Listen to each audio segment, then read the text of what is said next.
My name is Robert Saunders. I'm a reader in modern history and I specialise in the history of British politics. So what I've tried to do is to use things like journalism and podcasting and social media to inject some historical understanding into the way that we talk about the big issues of British politics. So I have three main approaches that I use. I do a lot of journalism. So I've written for papers like The Times and The Observer. I've written for The New Statesman and The Economist.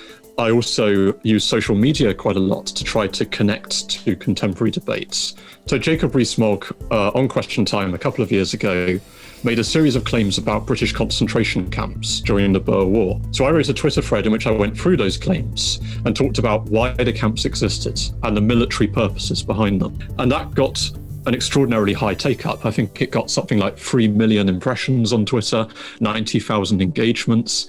So during the prorogation crisis, I was quite excited to see that some of my tweets were being read out in Parliament to help explain why prorogation was important and where we might put this in our history. And then also I co-founded the Mylands Institute blog with Professor Tim Bale, and I do a lot of podcasting. If we are going to bring in historical case studies like Britain's imperial practices, we have to make sure that this is accurate, and then what conclusions people draw from that is entirely a matter for them. So I think there is a real appetite among the wider public for historical interventions that can help them to understand the debates around Brexit or the dilemmas around something like prorogation, or how we think about the history of the Union as we potentially move towards another Scottish independence referendum. I don't think it's my job to tell anybody how to run the country, but I do think that historians can help people to use the past to have a more informed debate about the present and the future.